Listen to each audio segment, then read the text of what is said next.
or in a D10 40 city events. If you just need something to like pop up quick. Just a quick game you want to play? That's awesome. Yeah. Nice. Very cool. So, anyways.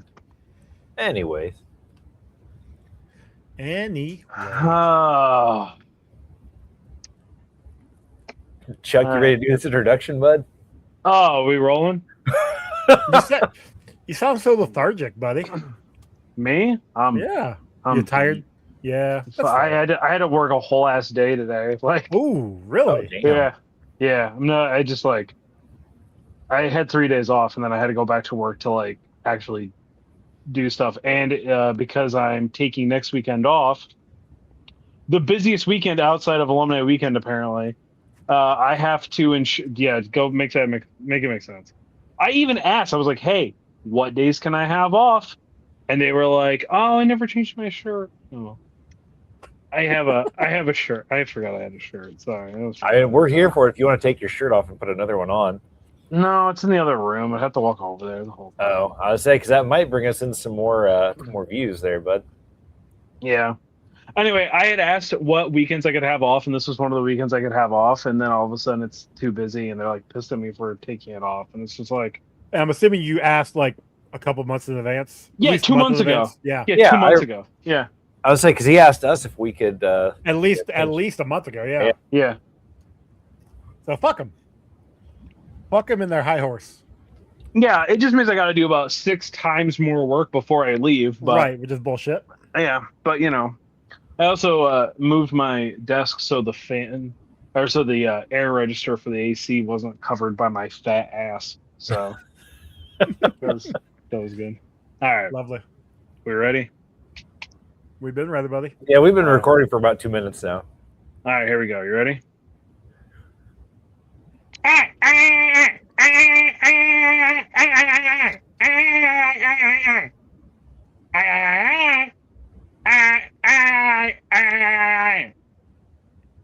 We watched Mars Attacks. I'd give that an So, fun fact. At my job, when we complain about something, specifically Chef and I, when we complain about something and then we say, all right, I'm done complaining about this, like I'm moving on, and then proceed to then complain about it, the other one is supposed to do that. Like, it's supposed to make the Mars attack sound at the other person. Nice. And it was funny, like, that happened, like, I don't know why I forgot that they make that sound, but anyway, we watched Mars Attacks. I'm not going to redo the intro. You said everything you needed to say. It was very accurate, and Joey will be putting subtitles on the YouTube at the bottom. I said it, so you have to do it. That's how it works. Much like you are going to do 7 days of Kamen Rider content leading up to the new season of Kamen Rider. Look. Yeah. That is not going to happen. Listen, I can keep saying it, though. You keep saying it. Still not going to happen. Anyway, we watched Mars Attacks for the 4th time now. We watched Mars Attacks from 1990. Mars Attacks? 96. 1996. I at least think it's 95, but it's 96. Yeah. How many times have you all seen this, Ronald? Ron might be frozen. Can you guys hear me? Oh, yeah, we can hear you. I can hear you. Okay, well, as long as you can hear me, that's fine. I have seen this movie, at least half a dozen times. I actually watched it earlier this year because I bought the DVD because somebody else hadn't seen it. And I was like, oh, man, we got to find it. And I didn't feel like, paying a streaming service for it. So I just ended up buying it for like $6 or something online. But yeah. Yeah, it's been 1 week since I've been. No, it's been a while since I've. It's been a while. Been there. Been a while. Since I've actually watched this, maybe I don't know, decade and a half or so. But I know when it came out, I probably watched it a lot. Probably watched a good handful of times in the 2000s. I was actually the same way. I was debating on buying this within the last year because I'm like, it's Mars Attacks. It's a classic movie. It's one that I've seen a ton of times. Oh yeah. Especially, in the early 2000s. And it still is a fun movie to this day. I had a blast with this. What about you, Chuck? I think so I know I've seen this at least twice. I saw it, I think, once when it first came out, and I was a little scared of it, I think. Okay. Because I would have been like 8. That feels right. Would have been about, yeah, it would have been about 8. 96. Yeah, 96. I was 88. Yeah, so 8. And then I saw it again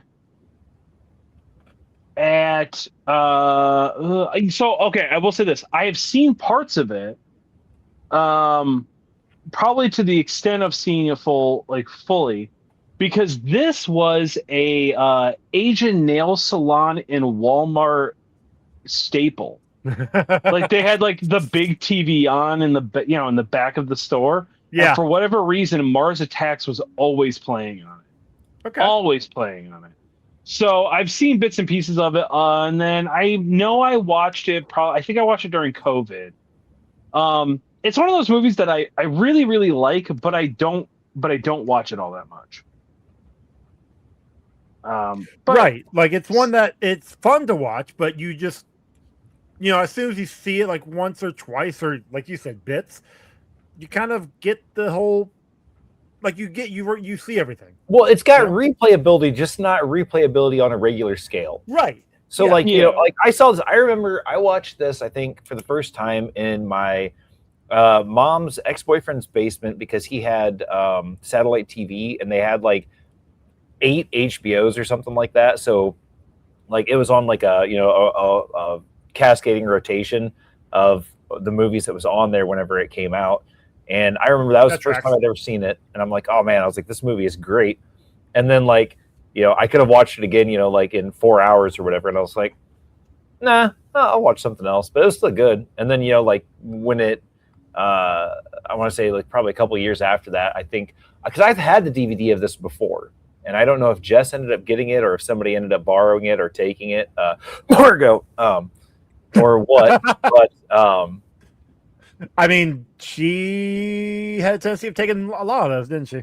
Yeah. I mean, hell, there was that one time when she had a whole Walmart bag full of my DVDs, and Mito was the one that stopped her because he almost threw it away because he thought it was trash because it was sitting next to the trash can outside. It was during one of the kids' birthday parties. Yeah. And he's like, hey, did you know there's a bag full of DVDs sitting here? And I'm like, no, I didn't know that. So I took them back inside and started putting them back on my shelf.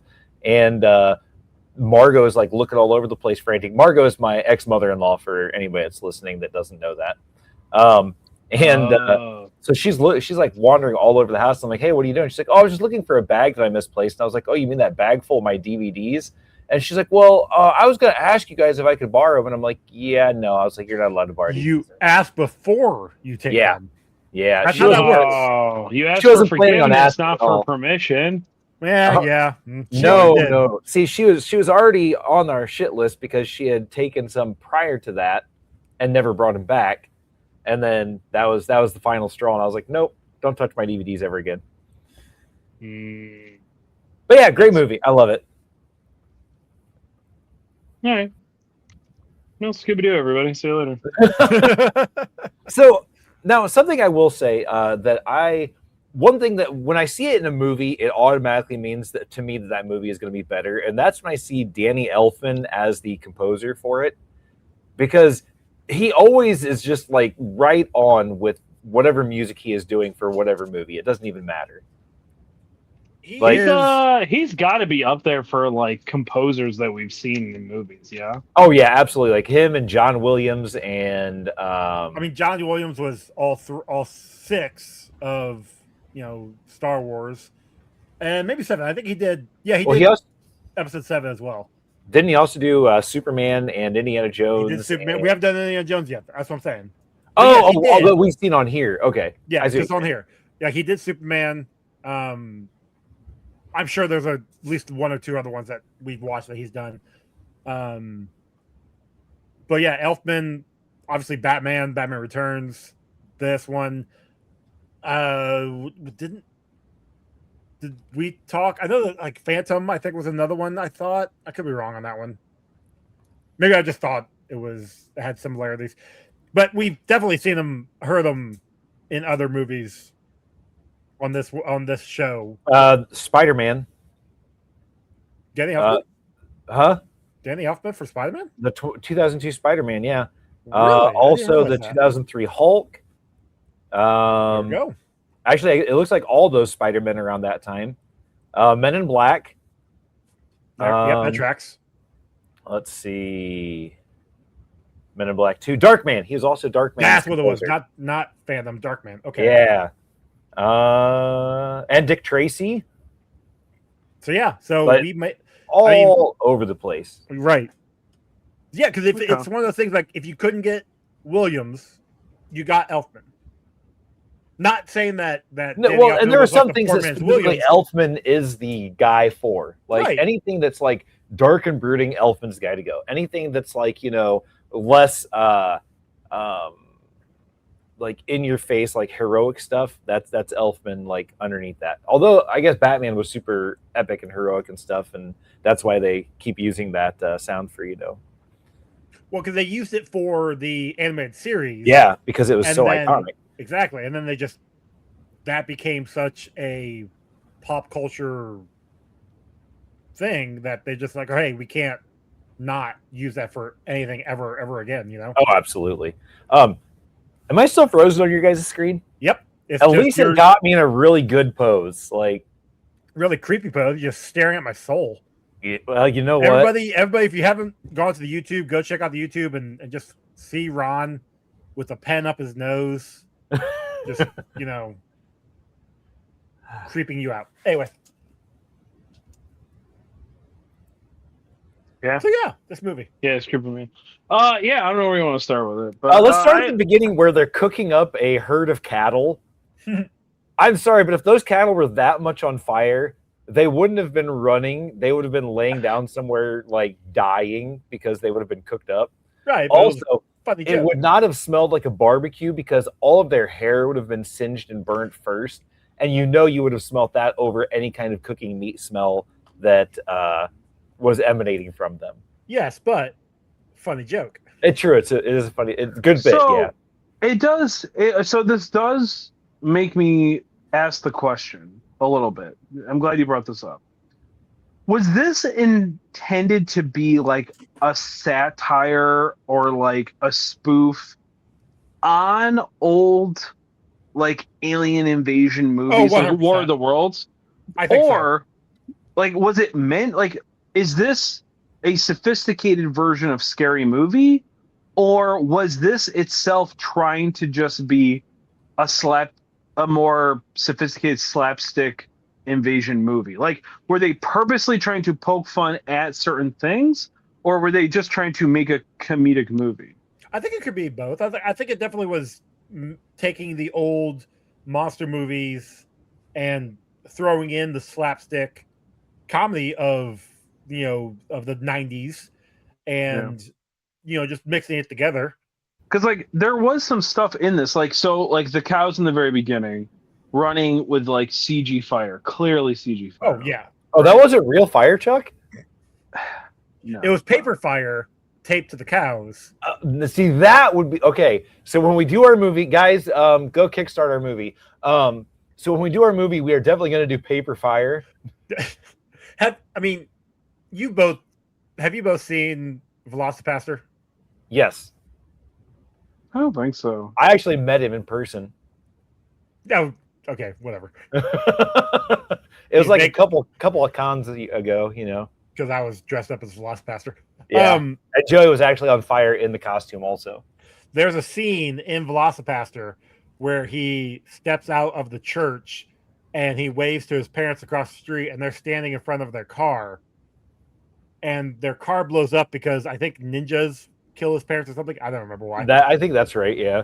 And the car blows up, but it explodes. And instead of actually having a car on fire, it just says probably along the lines of like, CG was too expensive, so just imagine fire here. Like it just says that in like the temp scene on the screen.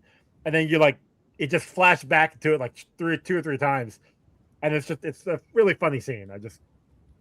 That just reminded me of that scene. That's fair. Right. Yeah. I never saw it. It sounds hilarious, Joe.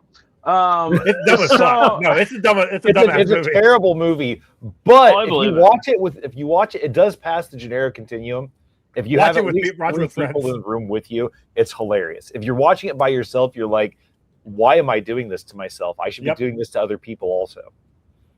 Yeah, I mean, like, I enjoy a movie that's silly like that. I enjoyed Kung Fury a lot, and that was very much a silly movie. I just recently remembered that was a thing, and I enjoyed it. Anyway, what was my fucking point of all this? Oh, so like, yeah, the cows look bad or whatever, but then like the spirit Halloween skeletons that are spray painted green or orange, I assumed that was intentionally meant to look that way. Yes, because that I think was a callback to like War of the Worlds. Right. Because in that the original War of the Worlds was in black and white. Yeah. But they did in the 60s or 70s, I think they put it back out in color, and the skeletons when they killed the people were in green, if I remember correctly. Okay. It's been a long time since I've seen the color one. I usually opt for the black and white one. Okay. So. I assumed that was the case. I just wanted to like make sure. I assumed that this was like the intention was for it to be very satirical and silly and over the top, but I wasn't sure if it was just like they're poking fun at things or they're trying to come up with their own original comedy. When you got something like the president's or the president's wife being crushed by the Nancy Reagan chandelier, and she just stands there underneath it as it's falling on her, like Glenn was too close, you could say. I see what you did there. Bravo. Thank you. But Glenn Close, Chuck. Glenn Close is the actress that played the. Yeah, I got it. Glenn was too close because her name is Glenn Close, but also because she was too close to the chandelier. No, I got it. Okay, because the chandelier fell on her because she was too close to it. Good joke, chef. Oh gosh, one of those nights. All right, cool. Look, my favorite kind of jokes are the kind that I have to explain to people. Okay, Chuck, you know this. That's true. That is your favorite kind of joke. Especially if I explain it to them, they don't need me to explain it to them. That's even better. Shout out to Gundam episode 2. You know what I mean? So, Barbara, the wife of the other Jack Nicholson character in this, right? The Al. No. Yeah, I can't remember his name, but he's like the dude that's opening the new casino. Right. Right at the beginning. What's that? Something Land. His last name's Land. Sure. But she's like talking to him at the beginning of it because like she's a recovering alcoholic and he just keeps taking her into casinos and bars and stuff and drinking in front of her.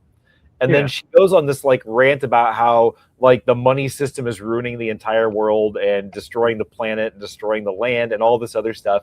And then he's like, yeah, doll, here, take some of this money and go play roulette. And then she's like, oh, okay. And then just like waltzes away. Yeah, that was funny. It was pretty humorous. That was pretty funny. It did take me halfway through the movie to finally figure out that was Jack Nicholson. Are you serious? Yeah, because like I'm watching, I'm like, this guy looks really familiar, but like nothing about him is like familiar. Like the way he was moving, the fake teeth, and he had like a prosthetic nose, I think, or something. Yeah, but the only reason why I knew it was Jack Nicholson from the beginning was his voice. So that's what I think was giving it away. I was like, he sounds super familiar. And I will say, I did Janero Continuum this. I did watch this with somebody and make fun of it the whole time. So spoilers, it does pass the Janero Continuum and did make it objectively more fun. I did actually Ron-tinuum the Janero Continuum because I also got to have sex while I was going on too. So shout out. Shouts out. Shout out to Chuck's. Yeah, so I don't really remember the last like maybe third of the movie, but otherwise it was pretty solid. Yeah. That's not true. We paused it. Anyway, that's the way. See, that's the wrong continuum because you continue the movie after you're done. That's true. Yeah. Because I even said, I go, well, I guess we probably should go finish that movie. Now, did you finish before you finished the movie? That's the real question. Yeah. No, we got there finally. We finally got there. Yeah. Attaboy. Yeah. It always takes two. So anyway, what was my whole point about this? Oh, so like halfway through, and I'm like, yeah, I think that's familiar. He looks really familiar. He sounds familiar. And I'm like, I think that's Jack Nicholson. And they were like, that's not Jack Nicholson. I was like, no, I think it is. And so then I had to IMDb it, but I couldn't find the character because the IMDb like cut it off. Yeah, it just says President Dale and then ... Yeah. And I'm just like, I can't even find this character. What was his name? And I think it was Art Land or Artie Land. That's Art Land, yeah. Yeah. And I was just like, which I think is a pun on Heartland. Probably. Yeah. And I'm just like, I finally I go, oh, yeah, that's Jack Nicholson. I was really proud of myself that I knew that. Oh, boy. My actor blindness did not get me this week. Or maybe it did get you because it didn't look like him, so then you were like, oh, that's got to be Jack Nicholson. Well, it does not like me. So, Byron, the boxer, calls his ex-wife to check on her and her kids. She hasn't seen these two kids in 2 days. Dude, fuck those kids, man. First off, like how do you not know where your kids are for 2 whole days? Like, I even like as my kids are adults, I still usually know where they're at. But second off, those kids would have gotten their asses beat right in front of that entire bus. Yeah. And like I no, those terrible kids. Also, shout out to the Twin Towers still being in this because it was pre 2001 and they didn't take them out. Well, that would require them to have to recall all of the footage, and that's extra time and money that WB, I think it was WB, didn't want to have to do. That's fair. Yeah. Also, did anybody find it super humorous that Jack Black and Richie's family were like white trash that hated aliens and they lived in a trailer park? Or was that just me finding that super humorous? I mean, it was pretty on par. A little early on. I feel like that didn't really become a super trope until 9/11, but maybe. See, that's the joke. It's always been a trope. Yeah. They just hit it. Yeah, true. We just didn't know about it because we didn't have the internet in said trailers when we were growing up, so they weren't able to express their opinions with the world. But at the end of the day, they just had TV. Our ignorance was able to be kept, hidden. Yeah. No, I will say, Murder's Row of actors in this. Oh, absolutely, great cast, man! Like, this cast is amazing. Well, I guess because I was thinking of like, how the hell did they get all these people? But like, so Pierce Brosnan hasn't been 007 yet. It's 96. I think he would have been GoldenEye at least by this time. Because GoldenEye was 96 and 97, right? I thought it was 95, but I could be wrong. Hold on, I'm checking. That's World's Not Enough. Tomorrow Never Die. Oh, 1995 film. 95. So yeah, he's GoldenEye. He's Bond. Yeah, because then the game comes out in 96. Yeah, I think so. Or it might have came out in 95 with that. I don't remember. Oh. Tough. Is it the best shooter of all time? No. God, no. You don't think so? No. Absolutely not. GoldenEye had such terrible controls, but it was for its time, it was probably one of the best ones until anything else came out after that. But it was one of the probably most accessible ones and one of the ones that most iconic, definitely. Well, yeah, but is it iconic because it was the best? Like it was good. I think it was iconic because so many people had access to it because it was such an easy access game. Because at that time they didn't have a lot of first-person shooter games like that. I mean, they had that for the 64. They had that and The Perfect Dart. Perfect Dark came out a year later, I believe. Yeah, and then Donkey Kong, maybe. I think that was a first-person shooter. You're shooting something. Well, I mean, they had like the Donkey Kong 64. Like every character had a gun. Yeah, it's true. Yeah, I know. I'm breaking your brain. I'm sorry, Joey. Oh no, I had an itch. Oh, okay. No, Oh, I but actually he's not never. wrong. I never played Donkey Kong 64, so I'll good. have to see if I've still got it somewhere. You can borrow it. yeah. I had the one with the bongos. Because I don't play my game that much anyway. That's fair. I had the one with the bongos. It's a rarity where I get to play any game. But yeah, this movie had Jack Nicholson. It had Danny DeVito, Glenn Close, Pierce Brosnan, Michael J. Fox, Sarah Jessica Parker, Natalie Portman. I mean, this was prior to like her being like Padme and stuff. This is her like 5th or 6th film. Yeah, but this is actually the first film I ever remember seeing her in, and like I remember as a kid, I'm like, man, that is a beautiful woman or girl right there. Like, you know, whatever. But like even like little bit characters, like Christina Applegate was in this for like 10 seconds. Yep. You also had Annette Bening, who was Barbara. Martin Short was in this. Michael J. Fox. Yeah. Steiger. The General, the Decker. Oh yeah. Tom Jones. The actual singer, Tom Jones. Tom Jones. Oh gosh, Tom Jones being in this was fucking hilarious. I think Frank Welker was the voice of the aliens too. I believe so. Is that was his name? He does Scooby Doo. Yeah, well, Frank Welker does like he was also. What did we just watch recently that he was the voice of something in? Probably Rock and Roll. Yeah, maybe. Yeah. But like Welker does voice work for literally everything. Yeah, I didn't know who, because I noticed that like he specifically had like a mention in the IMDb, and I was like, who? Why does that matter? And then I clicked on it, and it just comes up all Scooby Doo, and I was just like, oh. I was like, and then I told the person I was with, I was like, oh shit, Scooby Doo's doing the voice of the aliens. You don't want to shout out a name there, Chuck? No. No. Just in case. Yeah. That's fair. Yeah. We won't push. I wouldn't. Yeah. Also, we got, you already mentioned Jack Black. Lisa Marie is in this. I don't know if it's.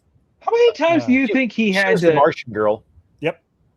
Do you think he had to go through the entire movie and do that voice for every scene? Well, I'm wondering if he was just like certain ones of them, like when they were doing like when the king or whatever does the speech, like where he's like, I wonder if that was him, and then the rest of them were just random people doing it. Oh no, I guarantee he probably did every single voice. Man, he probably did every single voice. He's like Vin Diesel. He probably did it in all the other languages too. Oh, went from ack to ack. Actually, I would love to know if this dubbed in other languages, if they changed the sound. I don't know. That's interesting. Shouts out. So there's a part during like the presidential question thing after like they find out that they're aliens, where one of the questions that one of the people asks is, do we know if the aliens have or the Martians have two sexes?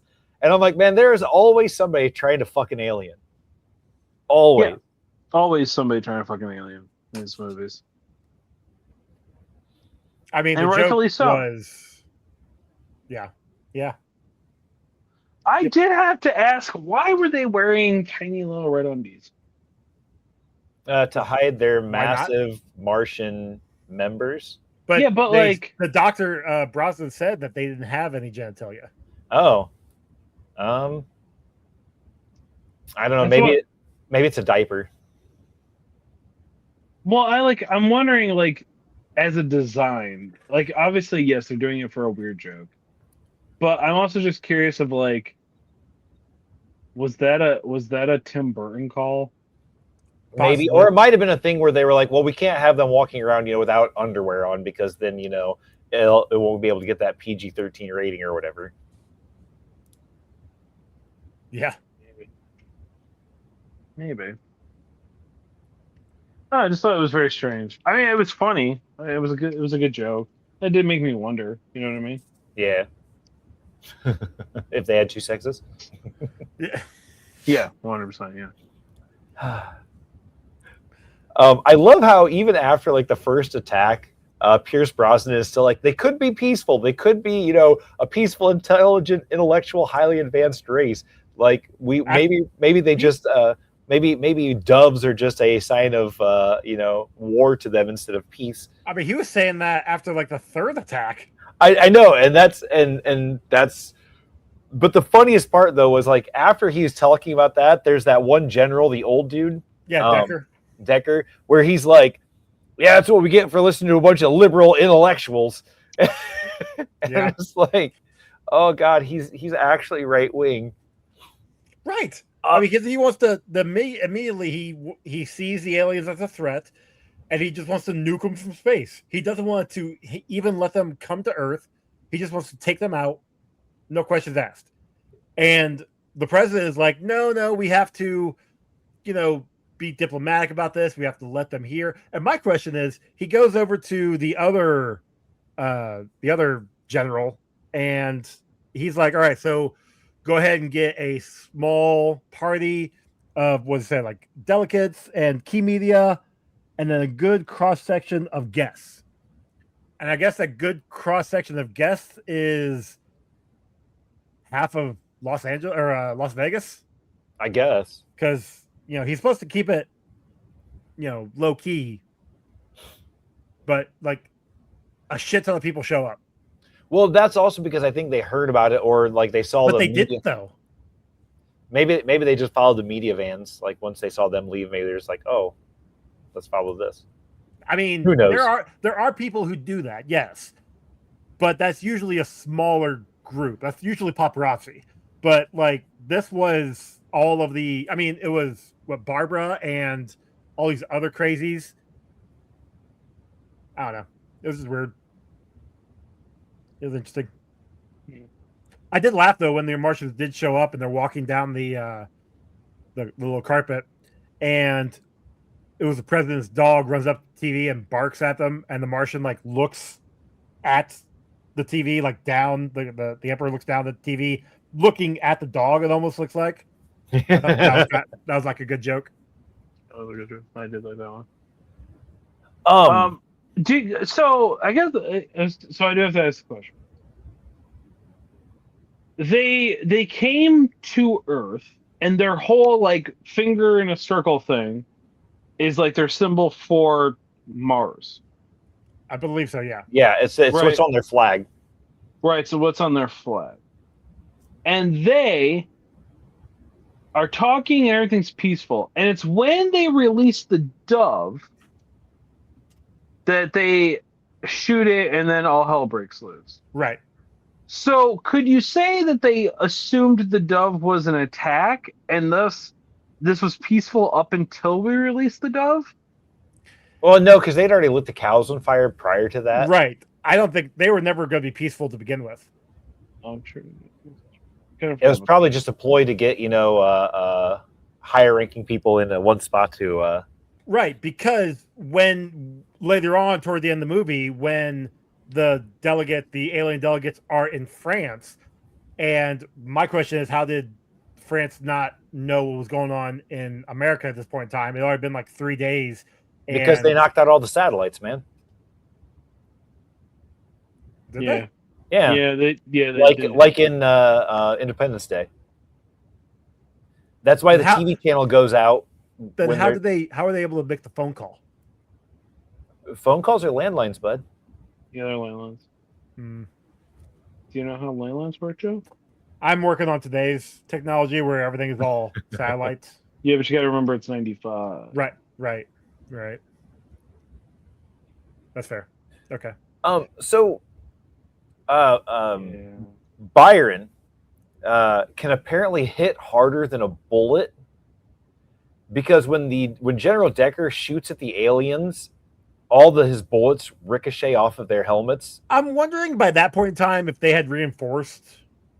But Byron starts beating them after that because he gets into a fist fight with the right. But this was the ambassador, the head guy that the general was shooting at. Who Byron was fighting was just some grunts. That's not true because it was one of the leaders because he took off his robe thing to fight him. Fair, okay. But either way, the fact I see what you're saying, yes. And even if the ambassador had it, so did the other two guys that were beside him. Well, yeah. So that means that probably every lowly grunt had that same thing. So it stops bullets, but does not stop Byron's fists. And I believe that's because Byron found Allah, didn't eat pork, and became a better man. So through the power of Islam, he was able to destroy the aliens. It's true. I mean, he did survive. That's another thing. How did he end up in D.C.? That's what I was going to ask. He made it from Las Vegas to D.C. in a day? Yeah. He didn't have a plane. He maybe walked somehow? I don't know. That would have taken him like 7 years. Well, it would take him maybe a month walking, but... Oh, I bet you... Hold on a second. Now I have to check that. But continue talking while I look this up to see how long it would take to walk from Nevada to D.C. So, bringing up the Martians, going to these delegates and getting them all in one place. Why, after the first attack, when the Martians first landed, why did they let them go into Congress with their weapons? Yeah, I didn't understand that either. Like, they should have at least taken the two away, and then they would have had, they could have had the other ones hidden, but like, you're gonna, they were apologized and everything was like, oh, we're sorry, we didn't mean to do this, but like, they're walking in with weapons. What are you doing? How are they going to stop them? Okay, so easy, just take it away. Non-stop walking, it would take 36 days and 17 hours. Right. So I was just guessing a month. So hey. So if you separate that out into the like 8 hours a day that somebody would walk, be about a month and a half. It'd be like a year. Okay. It'd be about a year. Not be about a year. 36 days. 36 days of non-stop walking. Sure. Non-stop walking, 24 hours a day. You don't sleep. Yeah. 36 days and 17 hours. Right. So realistically speaking, okay, so it takes 36 hours to travel that distance if you're walking. So you do 36 times 24 will give you how many hours? Then you divide that by 8, and that's how long it would take you. My God, when I'm the one doing the fucking math on this show, we're in fucking trouble, boys. Like, holy shit. Got a number for me, Ron? Yeah, so it'll take about 3 months. 110 days. Okay. There you go. So almost 4 months. Yeah, it's doable. That's not a it's year. Look, but that's Byron's 70 years old, so you're also not factoring in he's probably getting, because he's a recognizable guy, he's probably getting hand jobs, doing hand jobs on the side for rides. So he's cutting out some of that time. You guys are poking logic at a movie that had is very logical. I mean, that's fair. Okay, that's very fair. Dog. So actually, I feel like this would be a common. I feel like this would be a common trope of these movies: is how did this guy get there so fast? He fast traveled. Like fast travel is just a thing in these movies. He traveled by map. Thank you, Croc. So yeah, no, like that scene with Natalie and Donald, like the first time we see Natalie get her head taken off and then her dog's head, Poppy, that head get put on her body. All right, that's fine. That was a fun scene, good joke. But we didn't need to have the scenes afterwards. Like after that, we did not need to see her or Donald in his head. We didn't even see him at all. We had to see the kiss at the end, Joey. That was the love story. Yeah, there had to be a love meant story. nothing. It meant nothing. It meant everything, That's Joey. Through everything, through getting their heads removed, through being taken off planet, through getting ready to die in an explosion, they fell in love. Okay. I did realize that Sarah Jessica Parker is only hot when she has long curly hair. I thought you were going to say when she had a body. That's it. She had a dog body. Wow, Joey, tell us how you really feel about her. She had the body of a dog. I will say, her body with the dog was kind of hot, and I think it's because of her body. So. I did laugh when that was choking out the one alien there at the end. That was pretty funny, yeah, especially when you think about Chihuahuas and how aggressive they are. Right. So I know we already passed this a little bit, but going back to the aliens not having genitals, why were they watching Christina Applegate and whoever that was have sex then? Again, for fun. Funny. It was just a fun joke. Yeah, it was well, I did love the steaming up the masks and then the squeegeeing back and forth to clean them off. That was pretty funny. That was good. Yeah. When I like when the Boy Scouts were going to visit the Washington Monument and the alien ship destroys at the bottom, and then they try to run away, and it like keeps batting it back and forth on trying to get them. That was pretty fun. That was pretty humorous. Or when Richie's in the old folks' home getting his grandma, and like they sneak up on her with that massive laser, right. Which is hilarious because if you think about it, that would have been really funny to an alien. Or to when the giant mech runs through the power lines, it should have shut off all the power at the old folks' home. True, unless he was far enough away. It was literally right next. Like I guess that's true. Right on the because all the old people are on respirators and stuff. Well, they have generators, sure, but like they still should have been like a blip in like going from the main power to the generator, it flipping over. And I get it; it's a movie; you don't have to see that. But I don't know, I just want to point that out. But also, when he's running to her room to get her, and there's the alien or the skeleton on fire in the wheelchair that just rolls across the hallway. That was classically priceless, and I enjoyed that very much. I did find it interesting that when they would shoot humans, their skeleton would just it would burn. Their body would burn up, and the skeleton would just be there a certain color. But when they shot the aliens, they just regular exploded. It's because their bodies are made out of nitrogen. Well, here's the thing, though, because there was one point when one of the aliens shot Mitch, the Secret Service guy. Yeah, poor Mitch. Hit him in the shoulder, and it did disintegrate him. It just he had a wounded shoulder. Grazed him. Yeah, plot armor. Yeah, until the end. Yeah. So I don't know. I just thought it was interesting. But speaking of Mitch, when Jerry brings the Martian girl to the White House, and Jerry's walking away, and the Martian girl's doing her little wavy arm walking thing. That was a really awesome walk, by the way. I mean, it's a great walk. She crushed that.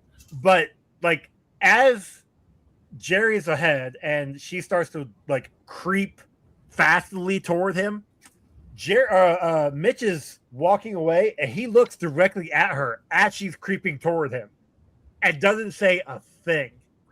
That's because he's notorious for bringing prostitutes back to the White House. No, I get that. And he probably doesn't know what kind of weird sex games they have. Maybe they were playing a game of Hunter and Hunted, I found it funny is all. He did not quit. But that's the thing. They're also on high alert.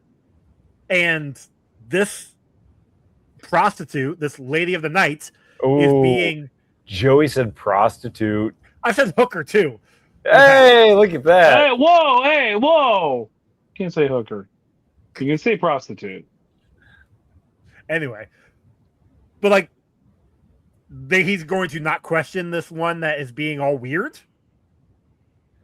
That's all I'm bringing up. That's fair. I will give you that. I also found it. So while they're in, I think it was when the aliens are in, the Martians, are in Vegas, and they're running around shooting everybody. There's the one that has the translator, and is like, "Don't run. We are your friends." Yeah, that was a good joke too. That was a pretty good one. We Yeah, come Right. in peace. We are here to be friendly or whatever. Yeah. Yeah. So at the end of the movie, when like she's giving the medal to Richie for finding out that his grandma's terrible music will explode their heads, Slim Whitman. Yep. and they have the mariachi band playing the That's national all that anthem. they had left. It was so. But I mean, that was so bright. Like I love that little detail of like that, and then his terrible speech. Right. Like he's like, I have a speech prepared, and then it's like absolutely just. We should all just live in teepees because I think it'd be better. Yeah, it was ridiculously. That kid did not. This was like his only movie, huh? I don't know actually. I didn't look him up. Oh, he's in something white. He's in Inception. He's in Witness. He's in this. He's in Lady in White. Lady in White. And There you go. Chuck was right. I must have been a kid in that one. He was, yes. I mean, he's still. Oh, he's in. That's Winston. Holy crap! He's in Spider Noir. Hey, look, he's in Spider Noir, Oh, he's in Spider Noir. and he was in Lady in White and Witness. Okay. Anyway, I heard he was in Inception. hey, he's also in Spider Noir. I don't know if you guys knew that. Oh, This here is also in Spider Noir. Yeah. Anyway, Yeah, good movie. I think he was in Mars Attacks too. I know, Ron's Ron. I can't cat. tell. You're just kind of staring at me. That's my bad. Oh, Ron's which re- black. Which is really gonna suck for my bit later. But Right. That does kind of suck. I mean, dude, do me a favor. See if you can pop me out and pop me back in, and maybe the camera. I mean, I think you have to go all out. Oh, well, forget it then. You're just a black screen on my end. Oh, he actually sees. I actually just see him on with the face and everything. Oh well. So, Wow. so Joey, that was the end of my notes. How about you? Let me see here. Going through that.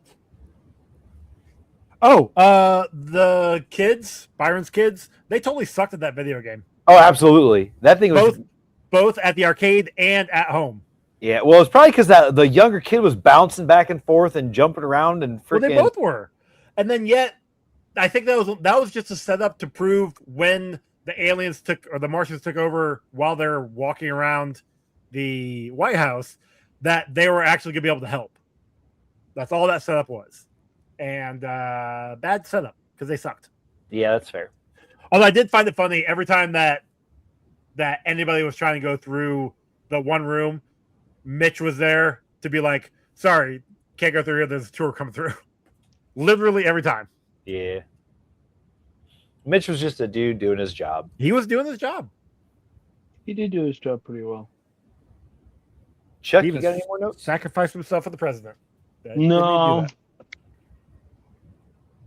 No, I do not. Oh, my last note that I do have here is I don't believe for 1 minute that anyone in Vegas would stop what they're doing to watch the TV. 100%, I agree. Yeah. It's not a very big Literally- thing to do. Poor Danny Everybody's not. DeVito, winning role and nobody's paying What? attention. We playing craps here or what? That was good. Good old Danny DeVito. All righty. So that brings us to our kill count, which I'm guaranteed I probably missed some because people were dying left and right. But I got a total of 99. Yeah, you definitely missed some. I mean, I could only pause and rewind No, so many that's times. fair. That's fair. I wouldn't expect you to get them all. And then we have a total of, hold on, I didn't count this up. 6, 9, 10 limbs, allegedly. 9 and maybe a finger. We got Jason's hand, Natalie's head, Poppy's head, Donald's head, legs, and arms. The Martian ambassador's head, or I'm sorry, hand, and then Jerry's finger. Yep. I put finger as a limb. That's why I have the question mark on that one. It's We'll technically count not a limb, but it did get bitten off. It's a digit, but we'll count it. Oh, Maybe we should change it from a limb count to a body part count. That would change it dramatically. Yeah. Yeah, you'd have to go back and Retcon or retroactively change all of them. yeah. Let's just leave it as a loop count. No, I think you should change it. That's true. Joey's got 7 days in between the 2 seasons of Kamen Rider. You know? I got so much I can do. Yeah, exactly. All right, shout out to Joey for taking time out of his busy schedule to teach me how to edit podcasts. You're All welcome. right, because that was like 3 hours of our day that we spent trying to show me how to do that. Yeah, and I inadvertently was up until like 11 finishing up that episode. Damn. It was a lot more problematic than I thought it was going to be. Is this the new stuff you guys were playing? Yeah. Yeah. Yeah. Oh, you mean a game where Simon's involved was like problematic? Actually, no. I was Ron editing for Comic Rewind. Yeah, I was. He just showed me how to edit the. We had done a test recording. Yeah, I was teaching him some tricks. Yeah. But he can edit in the future. And so now I'm going to be wasting some of my time to make supercuts of people saying things that they've never said, but because I add it all together, they've actually said it, and it's going to be a lot of fun. Things I could do here, but I don't. True. That's because Joey You doesn't don't even take out the stuff that incriminates you. You think I'm afraid of you? You know why? Things I didn't say.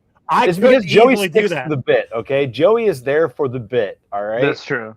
Exactly. I'll be honest. No matter how many times you call him a pedophile or whatever else you say, he's going to keep it in there for the bit. No, whatever else he says. Okay, that's fair. That's fair. Also, you could make it sound like I said anything. I'd be like, yeah, I probably said that. That sounds about right. Bad thing is, I forget half the shit we say after the episode, and then I re-listen to it. It's like, oh yeah, I did say that. Oh, I did say that. All right, so our bingo. We have a lot of dead parents. We probably have one or two dying mentors.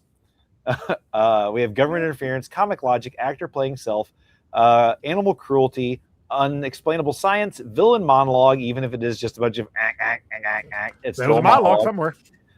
Product placement, hero kills, sexual innuendo, misogyny, fight for control of something, and black guy dies first because they do shoot the black general before they shoot anybody else.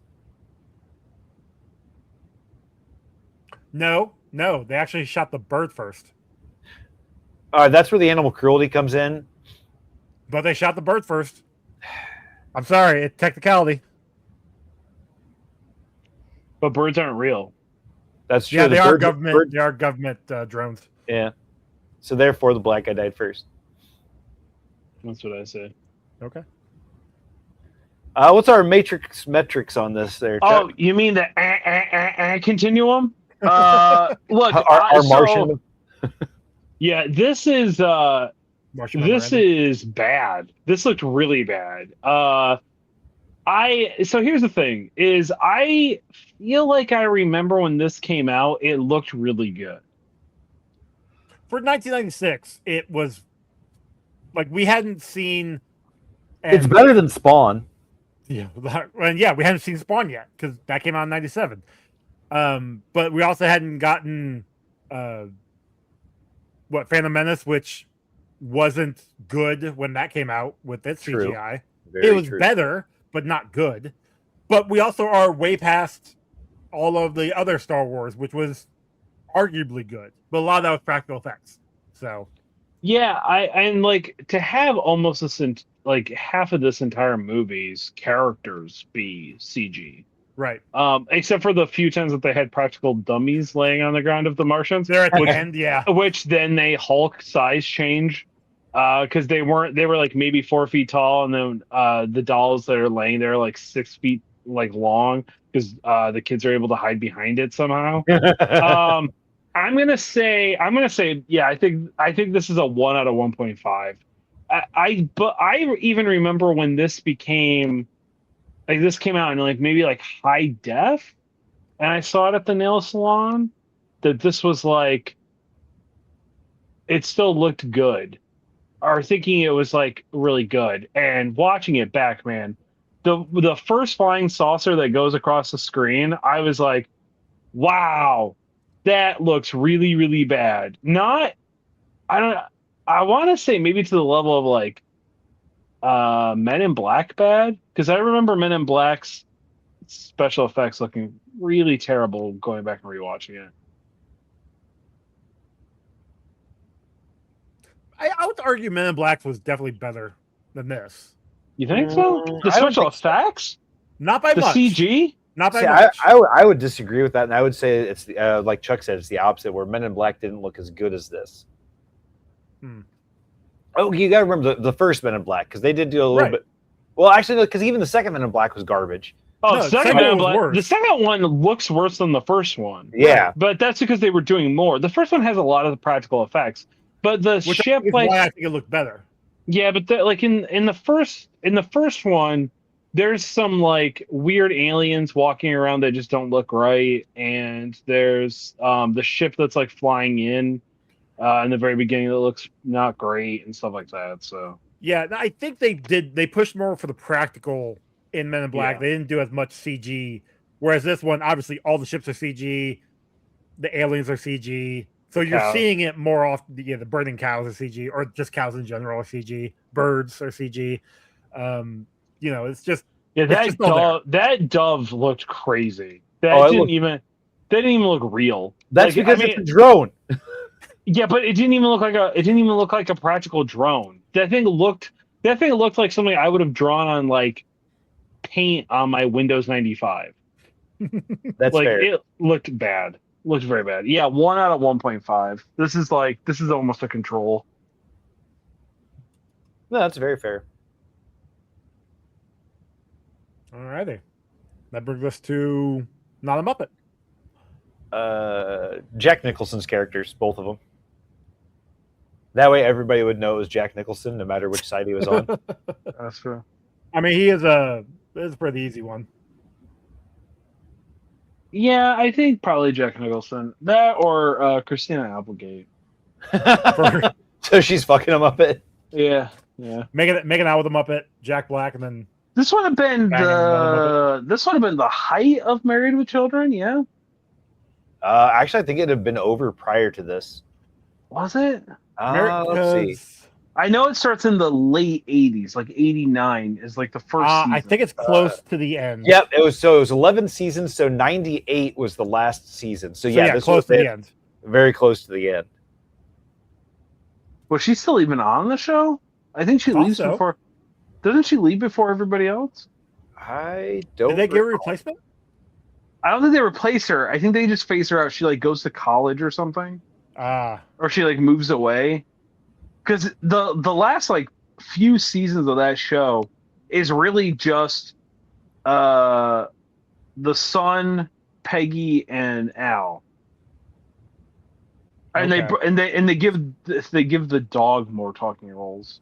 Buck.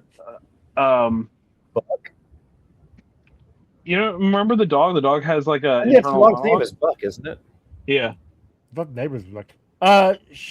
It looks like she was on from 87 to 97. Yeah, so she was there for the last season. Yeah, she lives in the last season. Huh. Yeah. Interesting. I mean, she didn't really have a huge role in that show anyway. I mean, I disagree. She was my favorite part. Her and Peggy were my favorite parts of the entire show. So yeah, fuck Al Bundy for not wanting to tap that fucking sweet ass. Right? Like, what are you talking about, dude? It's a good show though. Like, it's misogyny problems out the asshole, but it's 100%. It's definitely not a politically correct show. Yeah, or it even does not. It does not hold up. But no. If you grew up in the era, it was very funny. It aged like fine milk, but every now and then it's still funny to see. Although I do wonder, looking back at it now, could you wrap it up in like this is all satirical, much like King of the Hill actually is? Yeah, you probably could when you put it that way. Yeah, because like I think a lot of people I don't think that was the intention of that show originally. No, because if you think about it, Al Bundy is like the satire of a TV show like husband father figure. Yeah. Oh yeah. Yeah. Sitcom dad, because I he's kind he's of. always talking about how like things were better when he was in high school. He was always arguing with his wife. His kids are always wanting money from him. He's always broke. Like he is like that stereotypical, and it could have been satirical for all of it. Yeah, I don't think it was intended back then, but I That's think fair. looking at because I know for like King of the Hill, Mike Judge's whole thing was this was satirical to like his dad and like him growing up, that in that environment and stuff. Like he's supposed to be Bobby. That's like kind of like the whole thing that he's gone on like in interviews, especially when the new season came out. So I wonder if you can make those same comparisons, but I don't think that was the intention. I think they were just trying to make a politically incorrect joke show sitcom, but still very funny. Oh my god, the episode where they can't find his car because it was so dirty that they finally washed it. He went to like a car wash, they washed it, and they lost it because they couldn't recognize it anymore. Oh my god, one of the best episodes ever. That's such a fucking funny episode. Anyway, one of the ones I remember is them cutting somebody in the grocery line and winning a trip to, I can't remember where, but because they're like the thousandth or millionth customer or something like that. Yeah, it's good stuff. Yeah. Oh god, it's, you know what? Good. It's still a good show. Still a good show. All right, scores. All right. So Chuck, what do you rate Mars Attacks on a scale of 1 to 10? Or 0 to 10? Okay, so is this a Mars Attacks movie? Yes. Is this so based off a comic? I've never read the Mars Attacks series. Same. I know that it was like I think it was a short, wasn't it? Or it was in like an anthology originally? I honestly couldn't tell you. I didn't look into any actual. I feel like I've looked it up in the past because much like Godzilla, I love the culture and the merchandise and everything else that's like around this movie, right? Do I like this movie specifically? Yes, I do. I enjoy this movie. It's very fun. But I love all the other shit that came from it because of that. I think that they have some of the best action figures that's ever been put out by like Super 7 and the Reaction series and the Ultimate series. They have some of the best comic crossovers too, much like Godzilla. I know that there's a Mars Attacks versus Judge Dredd, which is phenomenal. It is so good. I read it. I paid an unbelievable amount of money for that book. But it was really, really fucking good, and I'm glad I bought it. I forgot. I laughed, but I forgot there was a little Godzilla scene in this movie. Yeah, there is. Yeah, was super weird. Yeah, but very funny. I think that was the '95 Godzilla, if I remember correctly. next year. I think, yeah, true. I think that's what it was. There is a Resonja crossover that's coming out. I think it was already in issues, and now they're putting in trade paper. It's coming out soon. Godzilla, or Mars Attacks versus, I think, the Predator is a thing that's happened.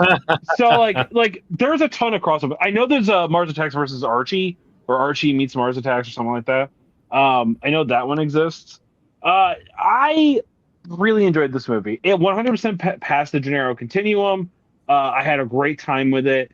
But here's the thing. Am I going to watch this all the time? No.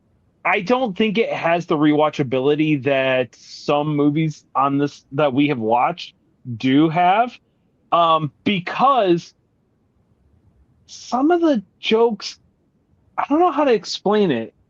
The jokes are funny, but they're not memorable, if that makes sense. It's just they're kind of one like, and done. Yeah, like it's like there's no real laughability to the joke, which is like if you haven't seen the movie in years. It's like, oh yeah, I remember that. That was great. Yeah, and like I think it's much more enjoyable if you watch this with somebody who also hasn't seen it in a while, or somebody who hasn't seen it for the first time. Mm-hmm. Agreed. That being said, I would almost say that the special effects are so bad this is almost unwatchable.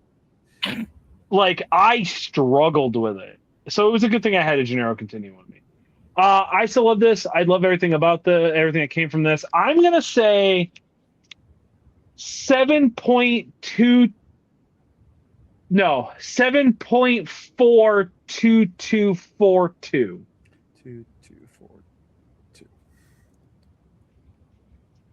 I had a lot of time. I still love it, and I think it's more the nostalgia and everything that comes from it that I like it so much. That's fair. I really wish Sarah Jessica Parker was hotter in it, though. I know it's like a misogynistic thing to say, but I mean, come on, her and Hocus Pocus is like next fucking level, Yeah, I'll agree like, with and then her in Sex and the City, God bless. God, if no men are actually watching Sex and the City, you are fucking dumb, bud. Like that is a legitimately top tier rom com show that like also has nudity. It's pretty fucking rad. I never watched it because I didn't have HBO when it was on, and by this point in time, I'm like, I already know most of the jokes, so I just don't care. I know it's I've always heard it was a good show. Hell, it had like what 10 seasons, so like yeah, obviously it's a good enough show. 10 seasons and like two movies, yeah, and a reboot or a like spin-offs. They had like some spin-offs and stuff. Yeah. So like it obviously was a good enough show to have the audience. I really enjoyed it. Ron, what you got? All right, so I unapologetically I love this movie. I think it's wonderful. I have always had fun watching it. It's not something I've watched on a regular basis. Well, I guess technically it would be a regular basis, but it's like a quasi-regular basis because it's so far between them, except for this year because I watched it before I knew we were going to watch it for the podcast. You always seem to have somebody who's never seen it, so you would probably watch it more often than the rest of us. That's fair. I also, I watch movies with a lot more people than you guys do, apparently. But like, I enjoy it. I do enjoy it every time I watch it. Even watching it as close as I've watched it this time around because I watched it at the beginning of the year and then watched it again now. It's ridiculous. It's silly. And again, I watch it with somebody else every time. Like Alti watched it with me this time around. Second Sam watched it with me at the beginning of the year. It's fun. It's a good movie. It's a classic to me. I've got a lot of nostalgia for it. And it's ridiculous. Every now and then randomly, I will just hear something that sounds like the aliens, and I'll just be like, and like it makes me happy. I am giving this a 7.606. I really just enjoy it. It's good. It's fun. And yeah. What about you, Joey? I mean, nostalgia alone gets this movie up there for me. I watched it when I was a kid. I've seen it a handful of times since. Obviously, in early 2000s. It's a fun movie. It's one I enjoy watching when I do watch it. But I'm also right there with Chuck. Like it's one I'm not going to watch all the time. But I enjoy watching it every time I do. Like I always have a good time watching it. It's always fun. It always gets a laugh out of me every single time. One of my favorite parts is when Tom Jones is singing and the lights go out and the backup dancers are gone and they're just singing back there. Like every time. It's great. I love it. It's a classic movie. I'm not saying it's classic like we need sequels or anything. We don't need a reboot. This is a great standalone movie. Yes. I mean, maybe they could touch up the special effects, like if they want to do that. Nope, absolutely not. The bad special effects is what helps make it what it is. God, I am terrified at the idea that they would reboot this. Well, and that's the thing. Like they would. That's Hollywood needs ideas. So this would be one that they could easily reboot and then fuck up royally. Are they gonna make it serious? Do you think they'd make it more of a serious movie? But that goes back to what we were talking about at the beginning. This definitely was a satirical take on the monster movies of the 50s. I guarantee it was. So with that in mind, yes, you shouldn't redo it. You shouldn't do make it. And yeah, the special effects work because of that. I don't know. The special effects are still bad. We've all That's agreed true. on that. They are very bad. But then again, if you think about it, special effects in a lot of the 50s and 60s monster movies weren't great either. But Yeah, you knew that going in. Intentional. Right, exactly. But I do love this movie. It's a lot of fun. I'm giving it a 7.361, which gives us a combined score of 7.463, which drops it in at number 41 out of 209 movies, just behind Predator, the first one, at a 7.49, and just above Josie and the Pussycats at a 7.46. Good spots. Good spots. That's good company. Yeah, I agree. Yeah. Wow, that's kind of weird. That's like an 80s movie, an 80s movie, and a 2000s movie. Yeah. Yeah, literally. That's weird. Huh. Well, if you want to know more about 80s, 90s, and the 2000s, then you're going to want to check out the Comic Book Collective because, you know, we all lived through those eras and we have nothing better to do than to make references to them. Where you can find all of the following shows. You can find Getting Franchised the last Sunday of every month. Joey and I cover the latest and greatest of media franchises where we are talking about Rollerball from 1975 and Rollerball from 2002. We just did. We just did that. Sweet. That was so good of us. Hey, here's the thing. I liked them. Maybe Joey did. You'll have to listen to the episode and find out. But also, I didn't. Or did I? Who knows? I honestly, I'll be honest, at the time of recording this, I don't remember what So we'll get to it. I don't remember. So hey, remember to listen to that episode. And then of course, gear up because we're doing a 3-fer. Joey's making me watch 3 movies for my own show. It's really fucked up, if I have to be honest. We are going to be watching making us watch 3 movies. That's true. Because Ron will be coming on for our summer blockbuster pick, which will be tricked. 3 movies. Yeah, you were. 3 movies. We are watching the first 3 Pirates of the Caribbean. Yeah, both those places actually. You get 2. We will be watching the essentially the saga, the trilogy. Which is there like 8 of them now? I think we figured out there's like 5. Yeah, I think we figured out there's 5. They were trying to reboot it, and I think that kind of stalled. Good. Yeah. Good. Johnny, I think the court case of Johnny Depp kind of killed a lot of that. But definitely. But I think they're actually going to try and reboot it with Margot Robbie, and then that just kind of fell apart. Yeah, I don't want that either. That being said, so hey, you can watch all those 3 and gear up and get ready for that for our summer blockbuster extravaganza. What a good time for us. And then of course you can check out Kamen Rider Chronicles, where Joey will be in between the episodes. Or in between the seasons, recording 7 days of content. Still on Vets. 7 days of content. So get ready. Hey, look, the Zets is going to be ending very soon, which means the new season is going to be starting. So get all caught up. And then Joey's going to tell you the exact time and moment for the best jump on point for you to become a Kamen Rider fan. So make sure that you're following so you have a good idea. And he's of course also covering new season. Ichigo. Let me get my fucking point done, dude. And then he's also covering Ichigo, which is like the first fucking one, and it's awesome and it's rad. And if you love practical effects, that was cool. You know, it was pretty sweet. They had fun with it. And then, of course, every other Saturday we have Comic Book Rewind, where Joey is bag and boarding trade paper, collecting all of the original episodes of Comic Book Rundown for you to enjoy in one easy episode. Anything else I need to plug? Show-wise? Specifically show? I think you got them all. All right. We got them all. I mean...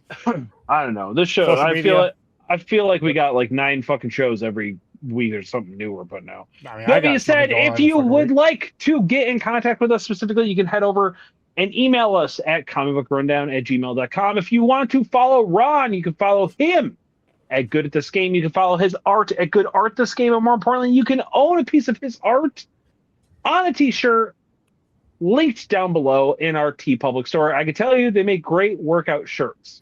Highly recommend. All right. So was that Friday or Saturday that you posted that up? I think it was Friday.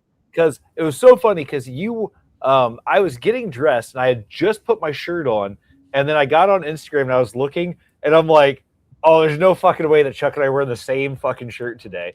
Yeah. So as soon as I saw it, I was like, yep. I was like, I got to post this up because like I was wearing the same shirt that you were wearing, and it was brilliant. Yeah, I sweat through that motherfucker. It was hot that day. Well, yeah, you're gonna sweat through it. The entire front of it's a like big piece of plastic sitting against your chest. Yeah, pretty much. Yeah. But I did have a lot of people look at me weird because they did not understand. They did not get the joke because they don't listen to the show because they're dumb. Did you tell them to listen to the show? Or they're true fans.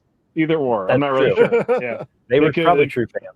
They're probably true fans. I accept them. I then also wore Rogan the Hut because now I sweat through I sweat through two shirts, and then I bring a third one. I bring a third one with me to change into, so I have a dry shirt on my walk home. Nice. I wore Rogan the Hut, and somebody did laugh. They thought that was very funny. Yes. Yeah, so I was pretty proud of that. That being said, other than that, you can follow the show at Comic Book Rundown on all social medias. Recommendations this week, boys. I'll let you guys go first this time. Yeah, because you can't do your bit. I'm still gonna do the bit. That's fair. I would recommend if you have friends who take advantage of you, get rid of those friends. My daughter apparently had a friend who used her name to add to their cell phone account, and then she got footed the bill.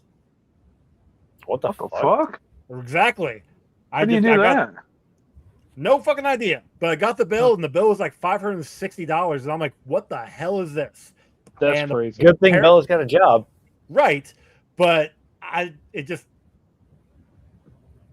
get good friends. Get friends you can trust. And don't give your friends your social security number, apparently. She didn't. That's the thing. That's not she didn't even give the okay to put her as a name if I can't pay, go to this person. They just as a co-signer? Yeah, they just put it down. That's fucking crazy. It's for a cell phone. I don't know. Yeah, well, because it still counts as being like an open loan. It's weird. Cell phones act as if they're open loans. Right, but when I first got a cell phone, I had my mom had to like co-sign for it. Weird. Okay.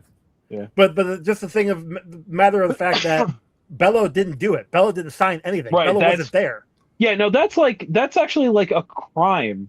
Just yeah, FYI. Right. That's called forgery and fraud. So, and apparently AT&T is okay with that. That happens according to the guy at the AT&T does that all the time. Something that happens all the time. If that's happening all the time, what the hell? Yeah, you should report him to the Better fuck Business AT&T. Bureau. Fuck friends who will use you for their own benefit. And fuck you, Billy Mitchell, you piece of shit. I'm sorry, I just wasn't sure if we were still carrying on. That's fair. Also, fuck you, Todd McFarlane, you piece of shit. Yeah, also, fuck you, Todd McFarlane. Fuck you, you AI-loving piece of cunt-loving shit. Who's the other guy that I can't stand right now? He can't draw feet. Kirkman. No, not Kirkman. Or not Kirkman. Rob Liefeld. Fuck you, Rob Liefeld. You have the worst. Get off the internet. You have never had a good take in your fucking life. Who would win between Swamp Thing? Why is he gargling Omni-Man's balls? Omni-Man. Yeah, like Kirkman. He's gargling Kirkman's balls. Well, it wasn't Omni-Man. It was the dude that looks like. It was Thrag. Thank you. Well, there was Thrag, and there was another one about Omni-Man. Could Superman beat Omni-Man? Yes. And his whole argument was Omni-Man would win because Kirkman said that Omni-Man would win.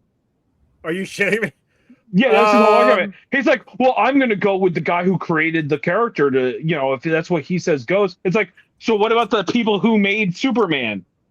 Like, he's a fucking idiot. He might be the dumbest man I've ever met. And also, get a fucking haircut.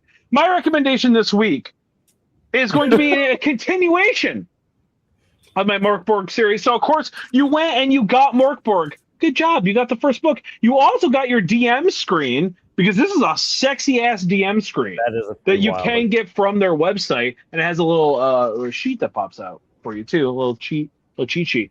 Then you are going to pick up your first book. Remember, this is an open source title, so there are literally hundreds of books. However, there are some official releases. This is from Stockholm Cartiel. I'm sure I butchered that. You're gonna get The Heretic. This is the first. I think this was the first one. This one and Factory, which I'll show next week. If I could read the back really quick. My inner light is evil's spark, illuminating all in dark. Tithe unto me with weathered. Oh, you're weathered all when I die. You within all my pale, my spark. In shall be a flame, all souls by this shall be defamed. Seeing what shadows have concealed, the rusty nail to all reveals other cults shall find no something from what I literally cannot figure out. Repent? No repent, maybe. Remorse? Relief. Oh, the word is relief. I got it. I think it's relief. From what took one night to believe. I just like to show the back real quick because that was really fucking hard to read. Yeah. Again, Wow. Mark Borg. Hey, if I could give you a 30-second pitch, if I'm not saying it is the Tomb of Annihilation, I'm saying the access and ease to playing this scenario is of like Tomb of Annihilation for D&D. So easy. A great introductory campaign. So highly recommend that. Also, fuck Ravenloft. I know everyone's like, oh, dude, Ravenloft's better. No. Tomb of Annihilation is objectively the best intro game ever. I don't know why anybody would say otherwise. So that's my recommendation. The Heretic, it is very, very good. I don't want to tell you anything about it because I don't want to ruin it when you go play it inevitably because you listen to all my recommendations. So, Ronald? All right, so there's something that like just makes my day, and there's something that like no matter when there is one, it is just wonderful. And I am talking about a dead billionaire. I wake up in the morning, there's a dead billionaire, bam, I'm in a better mood every day. Afternoon, middle of the workday, stop, dead billionaire, boom, I'm better off. And that is because a Liquid Death dead billionaire has tea, lemonade, agave, and vitamins, and it is just the way to make your day better.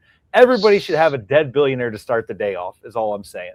I agree. Ron, do you know the story behind this can? Yes, I do. It's hilarious because originally they were making fun of the Arnold Palmers. It was originally known as an armless Palmer. Yes, and he tried to sue the shit out of them for it. The Arnold Palmer Foundation sued them for making it. So then they renamed it Dead Billionaire. However, that only applies to the U.S. So if you're in Canada, you can still get armless Palmer cans. Nice. Yeah. So you're saying I need to go to Canada specifically just to have one of those? Yeah, pretty much. Yeah. Oh, I have one somewhere still. I kept it. But Dead Billionaires, guys. I'm all about the Dead Billionaires. So. Yo, the Dead Billionaire is fucking good. They have a peach one that's really good too. Yes, the peach was amazing. The blueberry one is also great. Dude, Buzzsaw Blueberry is probably my favorite of the teas. Slaughterberry is pretty good. That's like a half. That one's good. That's like half fruit punch is kind of like how I describe it. It's really good, but even their Grim Reefer is like really good too. Whatever, the Grim Leafer, that's just their regular sweet tea. But it's not crazy. It's like 30. Is it around 30 calories? Let's see. Yeah, it's like 30 calories a can. I highly recommend it. If you got the money, fucking splurge, get yourself some. It's delicious, especially in the summer. It's well, really and Liquid Death also now has energy drinks. Not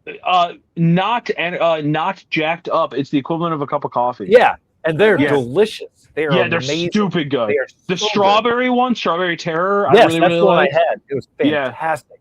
And the I didn't like the orange one. That one kind of tasted like medicine. And I don't like, the mystery, murder mystery is Dr. Pepper. Oh God, I can't see. I don't like anything that's soda flavored because they're just. It's not. It doesn't do it. Yeah, I don't recommend their soda flavors. I don't recommend them. They're not good. But everything else is pretty damn good. Yeah, everything else is fucking top tier. Highly recommend. And just get their cans of water. It's also fucking good. And you're not wasting plastic. Reminder that metal is infinitely recyclable. So please go to cans. So yeah. So Joey, real quick before you tell us the next movie we're gonna watch, I want you to know that if you say Gundam Part 3, I am gonna scream so fucking loud into the microphone. You guys can't see it, but I'm taking my earpieces out. Okay, well that's good because we're actually watching Encounters in Space. Oh, okay. Which is Gundam Mobile Suit Gundam Part 3. Fuck you! I fucking hate you, piece of shit! I figured you were gonna mute me, so I didn't. When I realized you didn't mute me, I was like, all right, I better not fucking scream. Fuck. I don't want to watch this. It's the last one. Yeah, but like, come on, man! It's time of recording. You're gonna make me watch this as for my on my birthday. You're such a fucking asshole.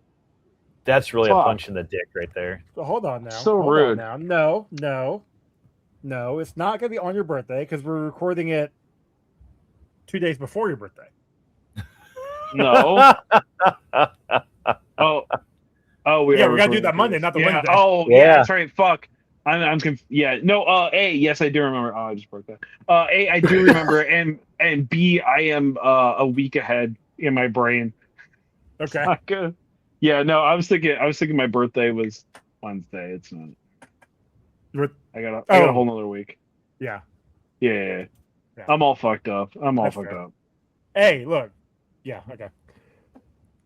But yeah, no, we're finishing out the Gundam. I'm sorry, guys. But hey, we're after this. At least this is the last one. Last one of Gundams, I promise. This year. Oh, motherfucker. You motherfucker. I heard that. I will say this, Ron.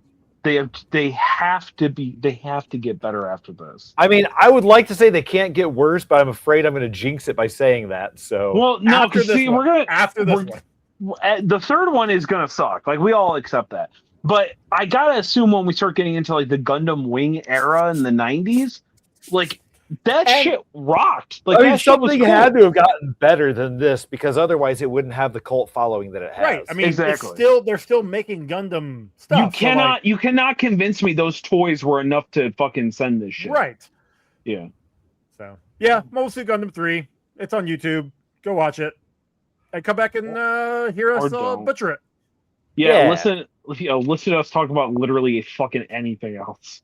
Yeah, it might be a short episode because I don't think we'll care. You're correct. Or it might be a long episode because we talk about a bunch of other stuff like this hour and a half episode right now. Yeah, who knows? So welcome to our fifth commercial break, guys. Fifth. 8? I don't know. It'd be like, I don't know. I don't have to do those. Joey, you could just hit